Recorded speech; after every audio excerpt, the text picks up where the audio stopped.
The Virginia Cable Telecommunications Association and your local cable provider presents Cable Reports.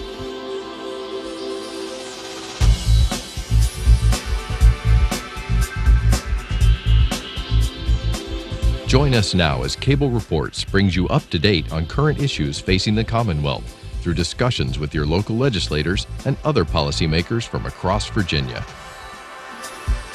From the General Assembly and the City of Richmond, I'm Woody Evans for Cable Reports, brought to you by the Virginia Cable Telecommunications Association and Comcast, connecting Virginians to their government. We're pleased to have with us today a member of the House of Delegates, Delegate Alfonso Lopez. Good to see you, sir. Good to see you as well. A very short session, a lot of things going on. Yeah. And I'm sure there are a lot of things going on back in the district, especially in terms of the economy, the diversity of your district. Yeah. Talk to us about that, please. Well, I represent the 49th House of Delegates District, which is South Arlington and Eastern Fairfax. There are over 100 languages spoken in my district. 100? Yeah, 58 languages spoken in my local high school, Wakefield High School. When I tell folks that, they don't believe me, and I have to prove it to them. But we're the rich tapestry of what Virginia is becoming, I think. And that's a wonderful thing, and I feel like I'm trying to explain that a lot of the time to my colleagues from other parts of the state. Well, tell us a little bit more, especially about the school system and how it's doing K through 12. Yeah, well, we're lucky. We have one of the best school systems in the country, and people are clamoring to move into Arlington County and Fairfax County to go to our schools. But at the same time, you've got a lot of folks in my district who are living in mansions, and also people who are living on with the help of the social safety net. And with such a diverse district with so many new Americans, we have it's a melting pot. We have a little bit of everything. And because it's so close to Washington, D.C., it's also the cost of living is so incredibly high. For the amount of house you can afford for maybe $500,000, $600,000, it's a small little townhouse compared to what you could buy, say, in Danville with a $600,000 mortgage. And of course, being as close to Washington, D.C., I assume your district, like most of Northern Virginia, has been adversely impacted over the past several years as a result of sequestration? We're just now beginning to feel it. You know how it works. The impact is always a year and a half, 2 years off of the actual budget situation. And so just now are people in Arlington and Fairfax, I think, really starting to feel the impact of sequestration and what that means. So do you have any military installations in your district or in the surrounding area? Yes. Fort Myers is right next to my district, and then you have so many people who actually are in the military in my district as well. And Pentagon is just next to my district. Right. In fact, you can, from 4 blocks from my house, you have this beautiful vista view of the Pentagon and the entire Washington, D.C. skyline.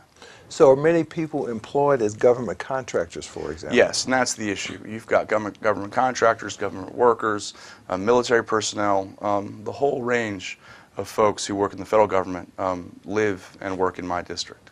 So how diverse is the economy in your district and the surrounding area? Well, that's the thing. You've got folks who are doing very, very well, and also people who are doing not so well, simply because of the high cost of living. But with regard to the diversity of the economy, you've got several Fortune 500 companies that are close by, and so you've got people who work for the county, work for the state, work for the federal government. It's a little bit of everything. Talk to us about the agreement apparently between the current administration and the General Assembly to hold K through 12 harmless and to some extent our institutions of higher learning. Well, honestly, we've been cutting higher education funding for years now, and we haven't been doing what we need to do to pay our teachers and to address the K through 12 situation. So I think this is a positive step going forward, that the firewall that the governor put up is incredibly important. When we keep cutting higher education in Virginia, and then we complain about the fact that they have to increase fees and tuition, I sort of throw my hands up and say, of course, what do you expect? We are lucky to have the best public education and higher education system in the country. And every year, Arlington County, Fairfax County schools are amongst the best in the country. But I think it's shameful when we have one of the wealthiest states in America but we pay our teachers in the bottom half.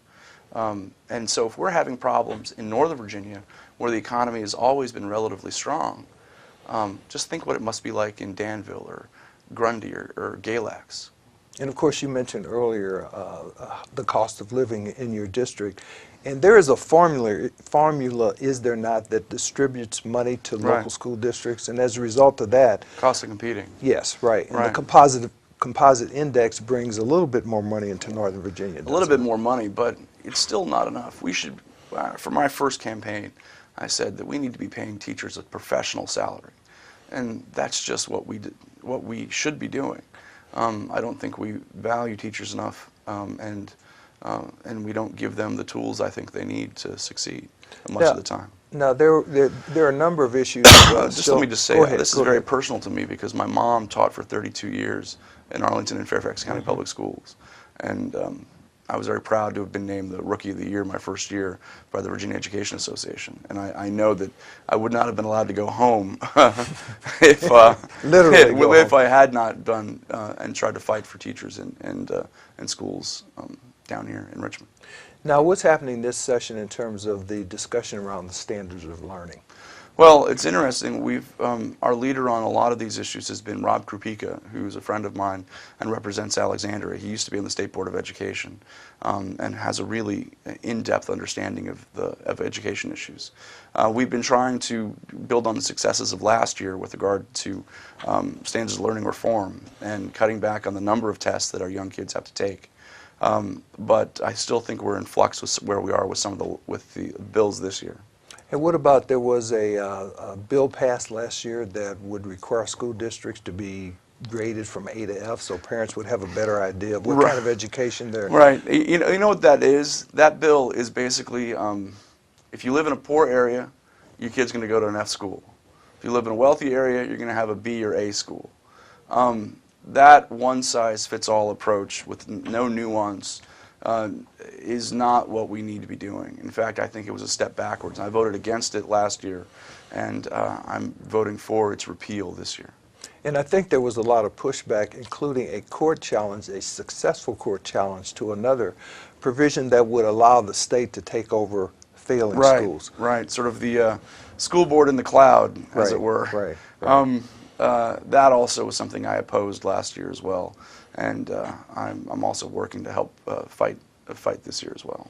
Now we've got some great community colleges throughout the state, and you have community colleges. Northern Virginia Community College. Talk to us about the importance of the community colleges. Well, let me say, I feel like the community college system in Virginia is one of our jewels, and it means a great deal to me as well.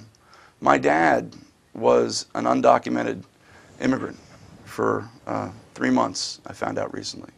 He was an illegal immigrant. And he got his green card. And he graduated from Northern Virginia Community College when I was 5 years old. My dad was one of 22 brothers and sisters from the same parents, from Venezuela. And he came here with a dream of a better life. And the Northern Virginia Community College helped him get his dream. And after he graduated from Nova, he took one class a semester every year at George Mason University while working 2 jobs until he graduated from college 1 month before I graduated from high school. 1 month before you graduated from high school. Right. Wow. And I always appreciate and value what Nova did for my family and what they do for countless families in the Northern Virginia area. It's that first step towards achieving the American dream. And it's true, you look at the enrollment, the huge numbers of new Americans that avail themselves of the benefits of such a great academic institution.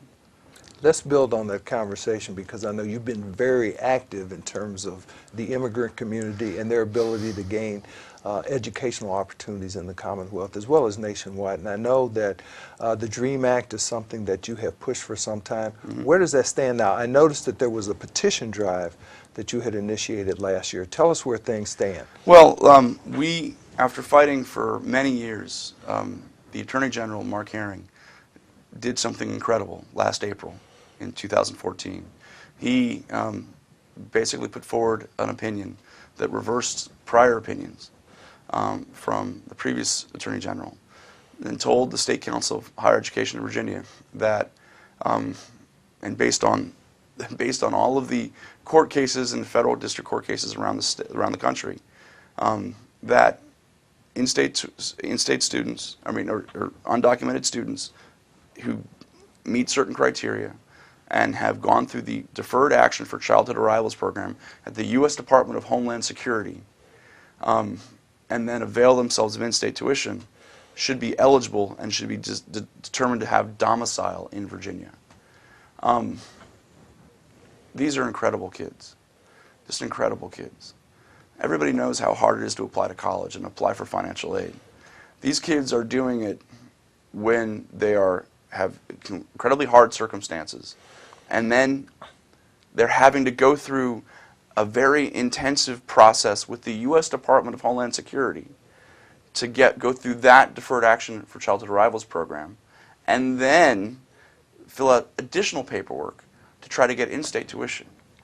You've got kids who graduate from our high schools up in my area who are valedictorians, 12-year-old girls, young women who write code at the age of 12 and then graduate with a 4.7 GPA, who can't afford to go to Nova and find out that they're undocumented when they're juniors in high school. And if they had in-state tuition, they could do incredible things. I mean, think about what we're able to do now. We are on the hook. We have to educate these kids from K through 12. That's the law of the land.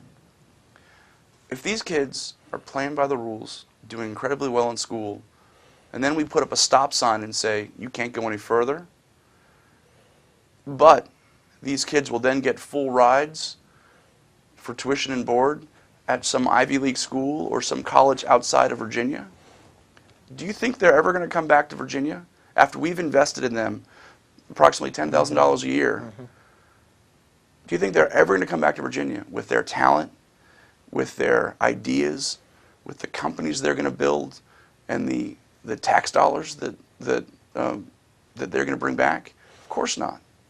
So this is not only a moral issue for us, I think it's an economic development issue for Virginia. And it also sends a very bad message around the world that Virginia is not open for business. We're not a welcoming place. I'm very hurt by some of the reaction that came forward this year in legislation in the House and the Senate, basically anti-DREAM Acts, to basically say these kids, even though they've gone through the U.S. Department of Homeland Security and the ICE process, and they've done everything they need to do under the law and as we have it now at the federal level, that even though they've done all those things, we just don't care. And we're going to put up a stop sign and yank these kids out of school. So that's not the Virginia I believe in. So is there legislation pending that would reverse the impact of the Attorney General's opinion? There was, and it failed by just a couple votes in the Senate. And there's a House version of the same bill. Both of these bills were wrong-headed, short-sighted, and ugly. And the House version has not been given a hearing yet, so hopefully it won't. Now, basically what we're talking about is the ability of these children to continue their education, but they would still have to pay in-state tuition. So of course, they'd have to pay in-state tuition. Right. But there are kids who have to prove that they pay state taxes, that they've graduated from a state high school, and that they have to still get into these schools. It's not as if they're taking slots away from other folks. They're simply being able to compete to get into these schools against everyone else. And they've been fully vetted by the Department of Homeland Security as well. Right. And so you're dealing with, it's not as if, these are, children who aren't deserving. Let's talk about another class of children that you're very concerned about and that you have pursued legislation on behalf of, and that deals with children who are working in the fields full of tobacco. And I think there was a Human Rights Watch report, and I think there's a Surgeon General report that talks about the dangers relative to that. Give us the lay of the land about that legislation. Well, my legislation was born out of an article I read in the New York Times over the summer about a report that Human Rights Watch had put out of tobacco farming and children and child labor last year. And they did a study from 2012 and 2013 of child labor on tobacco farms in 4 states. And one of them was Virginia. And I was fascinated by it. I was taken aback that a lot of these kids are migrant labor, and it's child labor, and we have loopholes in our state code that basically allow kids the age of 12, the age of 14, 15, to work in rather dangerous conditions on tobacco farms. Now, when I say dangerous, I'm not talking about regular farm labor. Mm-hmm. I'm talking about the fact that they are in close contact with tobacco leaves, which, because of we have to remember that children are not little adults. They have smaller musculature. They're still developing, and the same amount of contact has a much greater impact on a child's body than an adult's body. And so these kids were showing signs of acute nicotine poisoning, which had dizziness, nausea. And so if you have kids who are working incredibly long hours while they're not in school over the summer, we need to be as protective of them as possible. And what's fascinating is that we're now the U.S. is only the 4th largest producer of tobacco in the world, behind China, Brazil, and India. But Brazil and India have put forward laws that say you cannot farm tobacco if you are under the age of 18. And even some of the largest tobacco producers in the United States, including Altria here in Virginia, have said we are putting in place new requirements that if you're a child, there are restrictions on your ability to farm tobacco. My legislation would have basically made 2 points.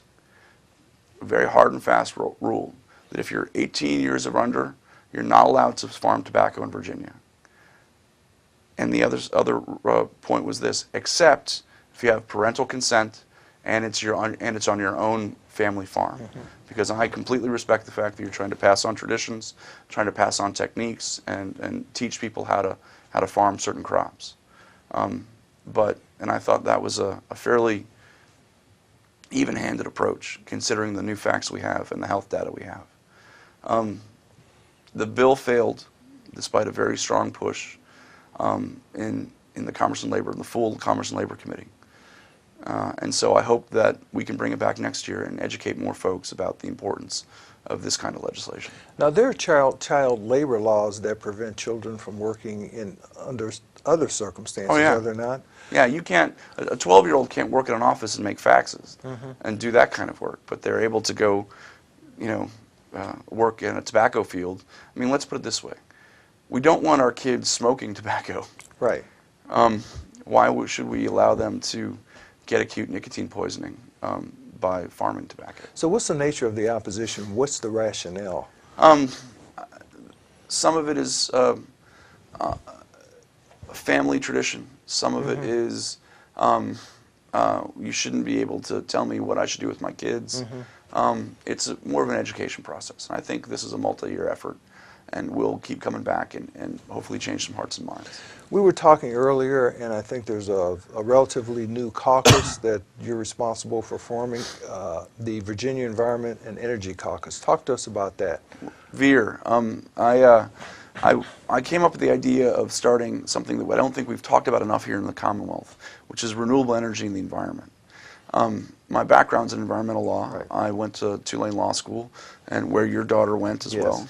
And I'm proud of the work I've done in the past at the national level in the environmental community and in different roles in past jobs I've had. And I felt like we need to have an open dialogue and have an opportunity for experts, industry folks, environmental activists to come together with elected officials and just talk about issues, talk about policy, talk about potential legislation. And so we've had 2 meetings in our first 2 weeks of the session. We'll have another meeting every Monday. But I'm very proud of the fact that a lot of people in a bipartisan way have jumped on our caucus. I'm the co-founder and I'm the chair, and the other co-chairs are Rip Sullivan from the 48th District, and David Bulova, and Don McEachin, Senator Don McEachin. So what are some of the issues that you think the General Assembly needs to explore in terms of energy? One of the things that you have sponsored in the past has to do with net metering, Right. for example. Talk to us about that. I assume that's one of the issues you want to discuss. There are a It whole was. host of others, though. Right.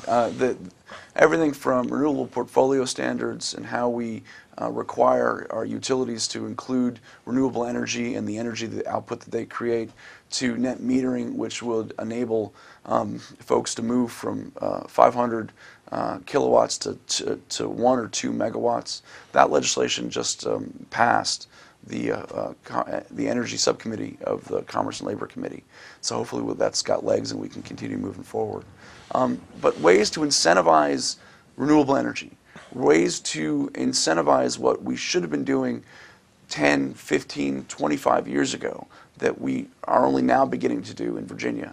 I mean, honestly, Virginia should be the leader in the Mid-Atlantic for wind off the coast, solar in the valley, hydrokinetic in our rivers. And the best place in America to grow switchgrass, which is a biofuel, is Martinsville, Virginia. I mean, there's a huge need for farming jobs in Martinsville. This is a perfect business opportunity. And so we're leaving jobs on the table, and we're leaving economic development dollars on the table in ways that I don't think we should be. And it has the added benefit of not only creating jobs, helping our economy, but being right by the environment and improving public health in the long term. Believe that Dominion Power has filed an application with the State Corporation Commission to build a solar facility. I think it's in Fauquier County. I don't think you've had an opportunity to look at that in any detail. But what's your initial reaction to that? I think that's a positive step in the right direction. I think it's the Remington field, and it's 20 megawatts. Well, you know, we put out 20,000 megawatts. 20 megawatts is a positive step. It's a good step forward, but we need to do a lot more. Let's turn our attention to transportation. Obviously, that's still a huge subject. There's a funding mechanism now. It has to be implemented. What's happening in Northern Virginia, and especially in your district, in terms of transportation? Well, we had something called the streetcar, which is in the heart of my district. I represent basically the Columbia Pike corridor. And the Columbia Pike streetcar was a very big issue for over a decade in my district that recently lost funding because of the county board deciding to reverse course. But transit and transportation dollars for Northern Virginia, as a result of the overall package that was passed a couple of years ago, is desperately needed. We hadn't passed new transportation funding since 1986, the Blyles administration, when Ronald Reagan was president. And if we didn't do something, we would have continued to see backed up roads, transit dollars that were not being used wisely. And there are still things we have to do this year, because we lost some of our transit dollars because the funding mechanism that we assumed the Congress would pass with the Marketplace Fairness Act did not pass. And so now we're trying to reconfigure things so that we can ensure that we have the proper amount of transit dollars as well. Does your district include any part of 395, that artery into D.C.? Yes, 395, a little bit of Route 50, and then the Columbia Pike corridor.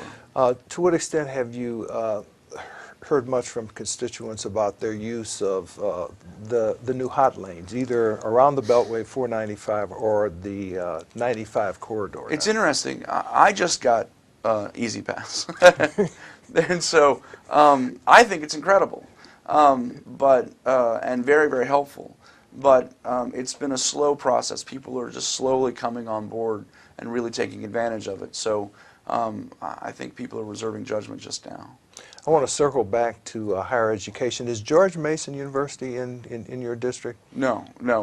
It's just outside my district, but it has a huge footprint around the entire region. And President Cabrera has done incredible work with George Mason, and we try to be as hopeful with the university as possible. And that's one of the big economic drivers in the region. As a matter of fact, it's the largest university student body population-wise now in the Commonwealth of Virginia. There you go. I grew up 2 miles from George Mason's main campus. I remember when it was 6 buildings in a dream back in the early 70s. And to see what it's become now on the main campus and then throughout the region is just incredible. And back to the community colleges, especially in terms of workforce development, and I know you probably have a lot of veterans in your district, and those community colleges provide them an opportunity, especially those ones now returning from theaters of war, to get certificates based upon their work experience, to pursue either a community college degree or go further to one of our institutions of higher learning. That's exactly right. We've got these great programs now in the Commonwealth where if you graduate from a community college in Virginia and get a certain GPA, you have guaranteed admission to a public state university. So think about it. There's a brilliant young woman named Lizette Carbajal. Lizette Carbajal, she was an intern in my office. She went to Northern Virginia Community College, got straight A's from an immigrant family. She then went to UVA, graduated from the University of Virginia, did incredibly well there, worked in my office, and her first job after working in my office is in the policy shop of Governor Terry McAuliffe. Wow. So think about that. Think about how wonderful these policies we put in place are working because they've changed one young woman's life and given her more opportunity than you can possibly imagine. Lizette Carbajal, and I'm so proud of what she was able to accomplish. Community college did well, UVA did incredibly well, my office as an intern, and her first job is in the office of the governor of the Commonwealth of Virginia. Great. We've got about 30 seconds left. Another policy initiative that started last year that you're faced with again is ethics reform. Tell us what's likely to happen. I believe we'll have hard limits on gifts to $100, not only for tangible gifts but also intangible gifts. And I hope that we actually have some positive movement forward on an ethics commission that has teeth. You know, I always said when I first got elected, the ethics laws in Virginia, you can drive a Mack truck through them. I think that, you know, right-sizing our ethics laws to be in line with what the Congress does and what other states do is the right move in the right direction. Great. Thank you for being here today, Delegate Alfonso Lopez. Thank you. Thank you for watching Cable Reports, brought to you by the Virginia Cable Telecommunications Association and Comcast, connecting Virginians to their government. Until next time, I'm Woody Evans.